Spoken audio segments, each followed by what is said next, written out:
Ողջույն սիրելի բարեկամներ, ողջույն սիրելի հայրենակիցներ, հարևում եմ բոլորիդ։ Խնդրեմ հաղորդման ընթացքում չմոռանաք ձեր լայքերը, չմոռանաք գրանցվեք իմ ալիքին, որը որ շատ կարևոր է ինձ համար, իչեք որ դուք ձեր ակտիվությամբ գնահատում եք իմ աշխատանքը։ Միջև մեր բուն թեմային անցնելը, իսկ մեր բուն թեման այսօր կաթողիկոսն է, որը որ ворց են հիմա անվանում, եկեք այսպես անվանենք, քանի որ մի հայտնի մարդ անվանեց, որ կաթողիկոսը ворց է, ուժեղ տղամարդ է կամ մեծատառով տղամարդ է։ Միջև այդ թեմային անցնելը եւ ապացուցելը, որ դա ոչ մի տղամարդկության հետ կապ չունեցող փաստ է եւ ամոթ է մի արեք է ձև բան, եկեք մենք խոսանք ընտրությունից, որը որ ես կազմակերպել էի իմ YouTube-յան ալիքում նույնպես, բայց ի տարբերություն մնացած ալիքների ես հստակորեն հետևեցի, որ հանգարց ոչ միտե չկիսվեն իմ կազմակերպած ընտրությունը, ինչա նշանակում ոչ միտե չկիսվեն, խոսքը հենց այն քաղաքական ուժերի մասին է, ովքեր որ մասնակցում էին այս ընտրություններին, որը որ ես եմ ընտրել, քանի որ իմ կարծիքով, երբ որ ընտրությունները կիսվում են այս կամ այն քաղաքական ուժի Facebook-յան կամ Telegram ալիքներում, կապ չունի ում մասին է խոսքը, այնտեղ գտնվում են, հա, իրանց հետևորդները, են էլ կենտրոնացած հենց հետևորդները, ովքեր որ արագ ընտրելու են, կատարելու են ընտրություն եւ դա իրական պատկեր չի ցույց տա, հարգելիներս։ Խնդրում եմ, ընտրությունները ավելի նենց ասում արդար կազմակերպվեն, քանի որ եթե մի քաղաքական ուժը կիսվում է կամ եթե 4 քաղաքական ուժ են, երկուսը կիսվում են, երկուսը չեն կիսվում, նենց է ստացվում, որ ձեր հետևորդների համար հասանելի է լինում, իսկ այն երկուսի համար հասանելի չի լինում։ Սա իմ կարծիքն է, դրա համար ես շատ ուշադիր հետևեցի եւ անգամ ոմանց խնդրեցի, որ հանգարց ոչ միտե չկիսվեն այս ընտրությունը, որ հատուկ լինի արդար, մաքուր ընտրություն հենց իմ ալիքի, իմ հետևորդների միջև։ Եվ այսպես, եկեք ես ձեզ ծանոթացնեմ, իսա դուք էլ ձեր էկրաններում կտեսնեք, մենք ունենք 4 տեխնացու, ինչու համար 4, որտեվ ժողովուրդ ջան, YouTube-ը թույլ է տալի ընդամենը 4 տեխնացու։ Մեր տեխնացուներն էին Նիկոլ Փաշինյանը, Սամվել Կարապետյանը, Վարդան Ղուկասյանը եւ Արտակ Սարգսյանը։ Ես ընտրել եմ այս 4 տեխնացուներին, քանի որ Նիկոլ Փաշինյանը դե իշխող ուժն է, Սամվել Կարապետյանը ինձ համար հենց այդ հավաքական ընդդիմությունն է, ռուսական այդ ուժերն են, որը որ ասես թարմացված կերպար է, հենց Սամվել Կարապետյանն է, Վարդան Ղուկասյան դոկ որպես այլընտրանք, ալտերնատիվ ուժ եւ նույնպես Արտակ Սարգսյան Քոչարի կուսակցություն որպես այլընտրանք, ալտերնատիվ ուժ, իհարկե այստեղ կարելի է ավելացնել եւս մի 2 ուժ, բայց նորից ներողություն եմ խնդրում, քանի որ մեզ թույլ էին տալի ընդամենը 4 քաղաքական դեմք ներկայացնելու համար ընտրության։ Ընտրությունը արդեն 1 օրից ավել է, որ շարունակվում է իմ էջում եւ կարելի արդեն հստակորեն արդյունքները ասել։ Մասնակցել է մոտավորապես 4600 հոգի, այսինքն այնց 4600 հոգի ընտրություն է կատարել եւ այսպես բացարձակ առաջնորդը Վարդան Ղուկասյանն է, դոկը 50%, երկրորդ տեղում է Նիկոլ Փաշինյանը 35%, երրորդ տեղում է Արտակ Սարգսյանը Քոչարի կուսակցության 11% եւ 4% Սամվել Կարապետյան։ Այս է իրական եւ իմ կարծիքով արդար ընտրության արդյունքները, քանի որ նորից կրկնում եմ, այս ընտրությունը ոչ մի քաղաքական ուժ իր էջերում, Telegram ալիքներում չի կիսվե այս վիդեոյի ժամանակ, հիմա եւ որ արդեն կիսվեն էլ կապ չունի։ Նենց որ սա է պատկերը, գոնե իմ հետևորդների մոտ, սա երկրի պատկերը չի, սա իմ հետևորդների մոտի պատկերն է, Վարդան Ղուկասյանը բացարձակ առաջատարն է 50%-ով, երկրորդ տեղը իշխող ուժն է Նիկոլ Փաշինյանը։ Իսկ հիմա ժողովուրդ ջան, մենք անցնենք ворց կաթողիկոսին, ինչպես գիտեք, մի հայտնի անձ հայտարարեց, որ գիտեք ինչ կա, դուք վախենում եք ուժեղ տղամարդուց, քանի որ մեր կաթողիկոսը, հա, եթե երեխա ունի ինքը ворց է, ինքը տղամարդ է, ուրեմն ես գիտեք փաստերով եմ սիրում խոսալ եւ ես հիմա փաստերով կզրուցեմ, հա, ես մի քանի նշում եմ արել, որ հանգարց չմոռանամ, եկեք սկսենք հենց փաստ առաջինից, հայ առաքելական եկեղեցու բարձրագույն հոգևորականները, եպիսկոպոսներն ու կաթողիկոսը ունեն կուսակրոնության երդում, հա, սա հատուկ ինչ-որ մի ավանդույթ չէ, սա կանոն է, հասկանում եք, երբ որ սա կանոն է, այս կանոնը խախտելը չի կարելի, որտեվ եթե դու խախտում ես եկեղեցու կանոնները, դա տղամարդկություն չէ, ոչ է սա ինչ-որ ворցի ազդանշան է, հա, սա հակառակը երդումը մերժելու մի փաստ է, երդումը նշանակում է խոսք Աստծու առջև, ով խախտում է երդումը, նա չի դառնում տղամարդ, նա դառնում է երդում մերժող մարդ, հա, հասկանում եք, որը որ արդեն տղամարդկության հետ կապ չունի։ Եկեք փաստ երկրորդ հարգելիներս երեխա ունենալը տղամարդկության չափանիշ չէ։ Ցանկացած կենսաբանորեն, հա,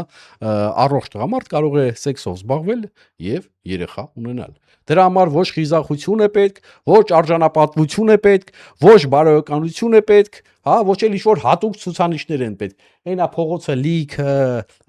անպետք մարդիկ կան, տղամարդիկ կան, ովքեր սենց լիքը երեխա են ունեցել, ոչ իրանց երեխեքին են հետևում, սենց դուսը թափած, սենց գցած լիքը ձև մարդիկ կան, հա, եւ ուրիշ բառեր չասեմ, երևի դուք հասկացաք։ Ու հիմա հարցա չէ առաջանում ժողովուրդ ջան, միթե նույն չափանիշներով մենք պետք է չափենք հոգևոր առաջնորդին։ Հասկանում եք ինչ եմ ասում։ Եկեք փաստ երրորդ հոգևոր առաջնորդը հանրային անձ է, նա օրինակ է տալիս ոչ միայն հավատացյալներին, այլ ամբողջ հասարակությանը։ Եթե նա գաղտնի կյանք է վարում հակառակ իր երդմանը, այսինքն որ երդում է իր հակառակ իր երդմանը, ապա նա ապրում է այսպես երկու երեսանի կյանքով, որը որ տղամարդկության հետ ոչ մի կապ չունի, այսինքն դու երկու երեսանի ես, ո՞ս կարող է ворցը լինի երկու երեսանի,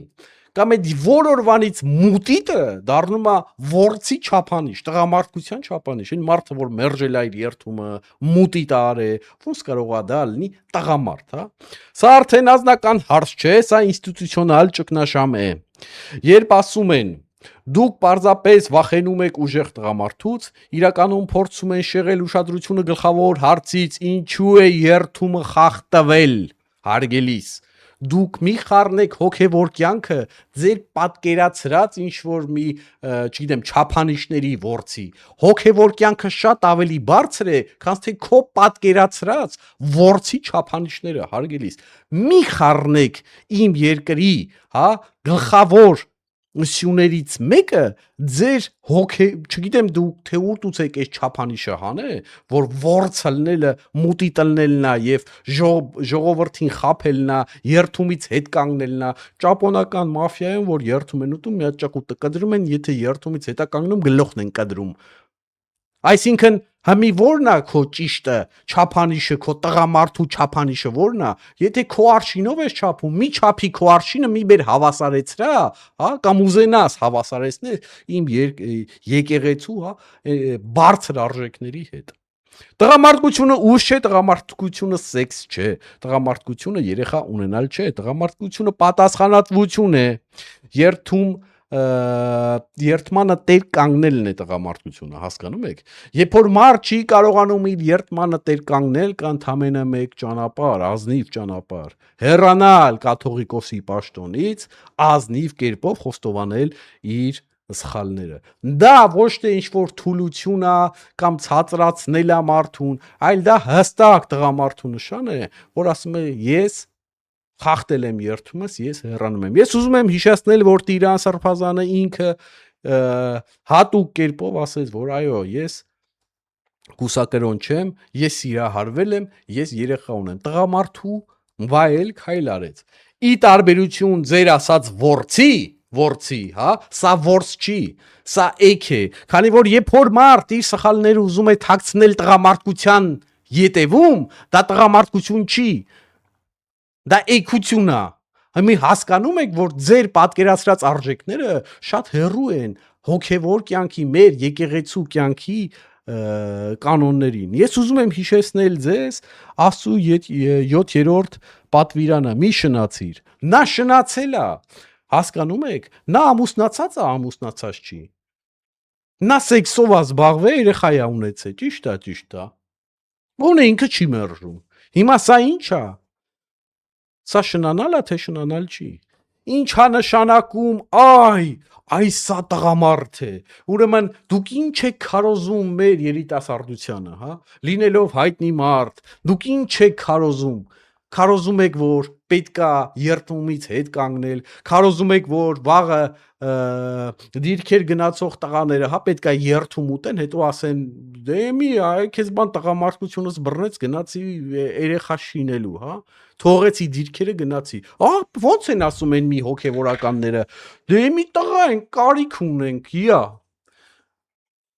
Կարող է պետք է սարերը սենց ամիսներով մնանք, աղջկա երես չտենանք, հա, էդ է ձեր ճիշտը։ Էտա ձեր տղամարդկությունը, էտա ձեր իմացած ворցը, եթե էտա քո իմացած ворցը,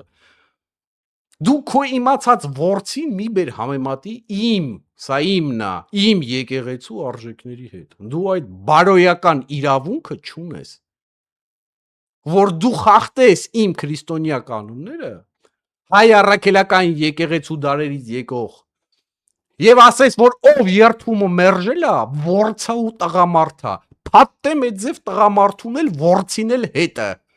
եթե էտա քո արժեքը, եղավ։ Սա չափերի անցում է, երբ որ դուք կպնում եք իմ եկեղեցուն, սա չափերի անցումն է, երբ որ դուք արդեն կպնում եք հավատացյալների զգացմունքին, որտեվ դուք արդեն կպնում եք իմ զգացմունքին, դուք ձեր չափերը արդեն անցնում եք, որտեվ դուք ուզում եք փոխեք հոգևոր մեր կանոնները, որը որ թույլատրելի չի, որը որ դուք այդ իրավունքը չունեք, այդ իրավունքը միայն կունենան, չգիտեմ, հոգևոր ժողովը, որը որ կհավաքվի եւ չգիտեմ կորոշեն իրանք, որ գիտեք իշքա կուսակրոնությունը պետք է հանվի, այսինքն մեր հոգևոր կյանքում, բայց չի կարա լինի, որ շնությունը ընդունվի, քանի որ եթե պետք է երեխա ունենաս եւ դու հոգևորական ես, դու դա պետք է լինի միայն պաշտոնապես ամուսնացած հոգևորականի դեպքում, հակառակ դեպքում դա շնանալ է, իսկ Աստծու պատվիրանը խախտել չի կարելի, նենց որ ես նորից եմ խնդրում չափերներդ մի անցեք, որտեվ դուք արդեն մտնում եք անձնական դաշտ։ Ես այսպես չէի խոսա, եթե դուք չմտնեիք արդեն մեր բոլորիս անձնական դաշտ։ Եվ քանի որ ես քրիստոնյա եմ եւ ես հետևորդ եմ հայ առաքելական եկեղեցու, դուք արդեն մտնում եք իմ անձնական դաշտ։ Ես ձեզ դա թույլ չեմ տա։ Նորից կրկնում եմ, չափերներդ մի անցեք։ Ձեր ворց տեսակը ձեզ պահեք, ուզում եք տարեք ձեր տունը պահեք, հանգարց իմ եկեղեցու մեջ չմցնեք։ Քարոզում են մուտի տանել, այսինքն էդ է իրանց քարոզը, սուտ խոսացեք, շնացեք, երթում կերեք, երթումներդ մի պահեք, գնացեք սեքսով զբաղվեք, լինելով կուսակրոն, երեխա ունեցեք շնանալով, ոչ ամուսնական կյանքում, անգամ ոչ քրիստոնյայի դեպքում, հա, հետը անգամ ոչ ամուսնական երեխան եմեղ, դու գնում եք ոչ լինելով հոգևոր հայր, էդա մեծ երեխա ես ունենում, համել դու հելել ես, ասում ես էդի լավա ворս տղա է, փատտեմ է ձև ворս տղունել է ձև արժեքնել վրեն, դե որ տենցա։ Ես ինչ եք քարոզում իմ ժողովրդին, մուտիտ են քարոզում մեր ժողովրդին։ Ես նորից կրկնում եմ, մեր տղեկը ամիսներով կարող է սարերի վրա լինեն, աղջիկայերս չտենան։ Ով է տունդ պայելու, ասեն մենք ворց ենք, եթանք մեր բաներով զբաղվենք, հա, սեքսով զբաղվենք, երեխեք սարքենք, ստենդե։ Ամեն ինչ չափ կա, սահման կա։ Մի անցեք այդ սահմանները։ Որտեվ սա քաղաքական հարց չէ ձեր ասածը, սա հենց ոտնձգություն է մեր քրիստոնյա կանոններին։ Առաջինը մի շնացիր, երկրորդը Աստծու հանդեպ քո երթումը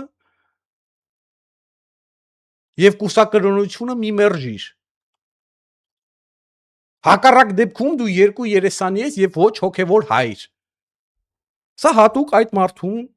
ես չեմ ուզում անուն տամ, դուք բոլորդ գիտեք ու մասին է, ինքն էլ կտենա եւ կիմանա, որ իր մասին է։ Նորից կրկնում եմ, չափերներդ մի անցեք։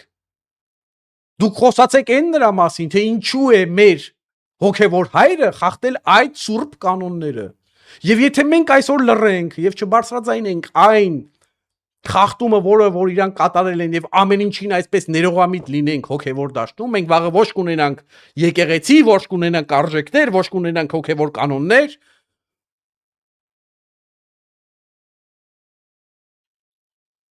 Ոչ մի բան։ Քանի որ հելանացին սա ворց է։ Այ քեզ բան։ Հիմա ժողովուրդ ջան, ուզում եմ ես խոսել տոնածառի լույսերի մասին, որը որ շատ գեղեցիկ էր։ Չնայած միջև տոնածառի լույսերը ես ուզում եմ մի հատ իշխանությանը վերջի անգամ ասել։ Դուք ունեք փաստեր, դուք ունեք ԱԱԾ,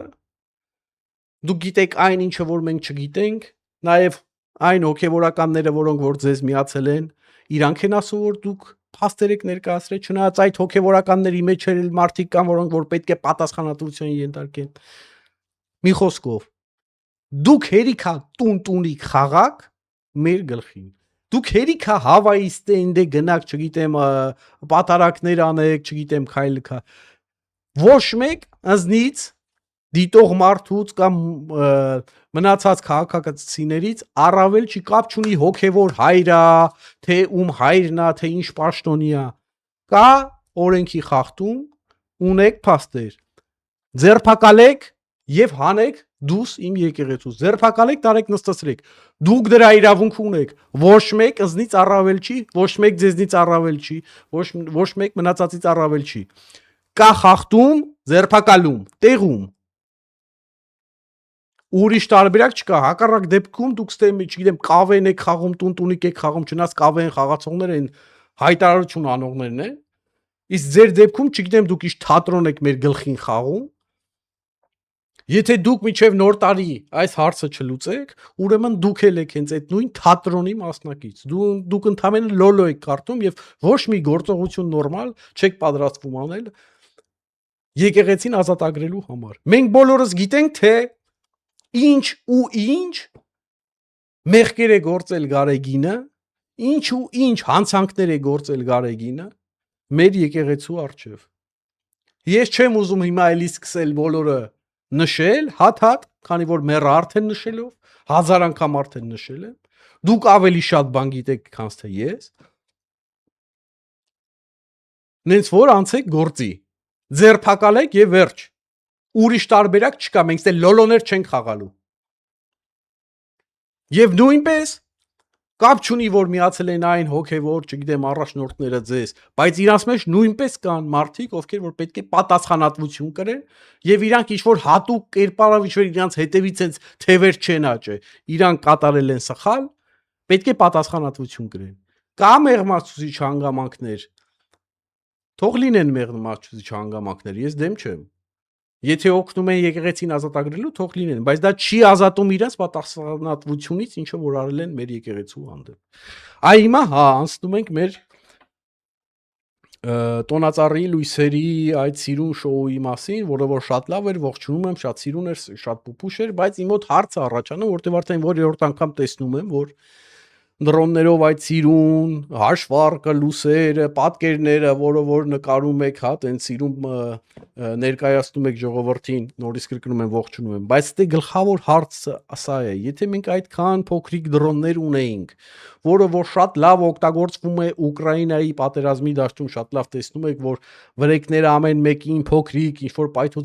պայթուցիկներ են տեղադրում եւ հատ այդում պայթեցնում են իրանց թշնամիներին, հա, իրանց երկիր մուտք գործողներին։ Ինչու այդ դրոնները այդ նույն եղանակով չօգտագործվեց Արցախյան վերջի պատերազմում։ Եթե դուք այդքան դրոն ունեիք, այդքանը որ օգտագործեիք փոքրիկ պայթուցիկներով, վնասներ հասցնեիք ամեն մի զինվորին, դու թուրքի մաման կլացեր։ Իմ գլխավոր հարցը ինչու այս դրոնները չեն օգտագործվել, եւ սա առաջի անգամ չի ես որ տենում եմ։ Ես հիշում եմ այն ժամանակվանից պատերազմից հետո ամեն անգամ ինչ sense տոնակատարություն եղել է, դուք օգտագործել եք այդ փոքրիկ դրոնները։ Ինչու սրանք պատերազմի դաշտում չէին։ Ինչու սրանք չէին կռվում Թուրքի դեմ։ Ինչու։ 1000 դրոն կար ընդ։ Մինիմում 1000 հոգու գլուխ կուտեիք։ Եվ ավելին։ Շատ հարցերի պատասխան ես հիմա արդեն կասեմ իմ ժողովրդին, քանի որ ես խոսք էի տվել, որ Էջմիածնի ընտրություններից հետո Սամվել Բաբայանը պետք է լիներ իմ հյուրը։ Ես արդեն մի քանի անգամ իմ եթերում ասել էի, ինչ կատարավ, ինչու Սամվել Բաբայանը տենց էլ չեկավ հյուր իմ եթեր։ Ժողովուրդ ջան, ես ճիշտ ասած պատճառը չգիտեմ, բայց ես մի բան գիտեմ։ Պայմանավորվածություն էր ձեռք բերել, որ այդ մարդը պետք է ընտրությունից հետո գար իմ մոտ հյուր։ Մենք հստակ պայմանավորվել էինք, որ մենք ինքը անգամ խնդրեց, ասեց ավելի լավ արի սպասենք, ընտրությունները կվերջանա, հա, մենք ավելի շատ բան կունենանք խոսալու, թող այդ ժամանակ գան, որտեղ ես ուզում եի այն վաղտ որ գա։ Ես ասին պրոբլեմ չկա, ես կսպասեմ, հա։ Ընտրությունն եղավ, բրծավ, հարգելիներս։ Ու այն համարը, որը որ կար իմ ձեռի տակ, որը որ Սամվել Բաբայանի համարն էր, այդ համարը անհայտացավ։ Կոնկրետ անհայտացավ։ Ու այդ համարով եղավ անհնար կապնվել Սամվել Բաբայանի հետ։ Եվ այսպես այդ մարդն էլ ինձի չզանգեց, ես էլ չեմ կարող զանգեմ, չնայած Facebook-ով մի հատ էլ գրեցի, պատասխան չեղավ, չգիտեմ, տեսավ, չտեսավ, չգիտեմ։ Բայց որերորդ անգամ սա նախ փաստ, գեներալ մարդ որ խոսք է տալի, պետք է կատարի։ Եթե խոսք է տալի։ Ինչա ոնց ա եղել, բան կամ գոնե մի ձև գտներ, ասեր, գիտես ինչ կա տղա ջան, բան ա եղել, հետաձգվի, հա, մի ամիս հետո խոսանք, երկու քար լռություն, հա։ Բան ես պայմանավորվել մարդու հետ, գեներալ ես։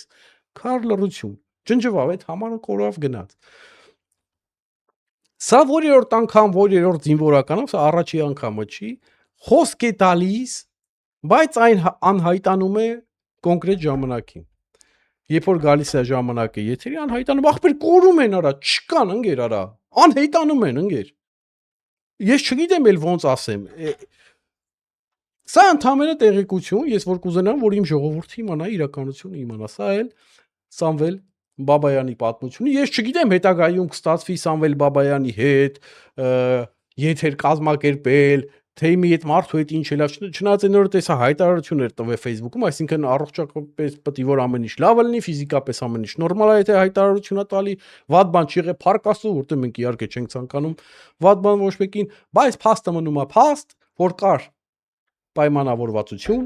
կար հստակ պայմանավորվածություն, այդ պայմանավորվածությունը չի պահվել, համարը անհայտացել է, չգիտեմ ինչու, եւ հանդիպումն իհարկե չի կայացել։ Սա էլ դուք ես պարտավոր եմ իս գտնում, չնայած երկար ժամանակ լռեցի, սպասում էի որ կարող է ինչ-որ մի բան ա եղել, սա միտեղից կհայտնվի, մի բան կգրի, ոչի բան։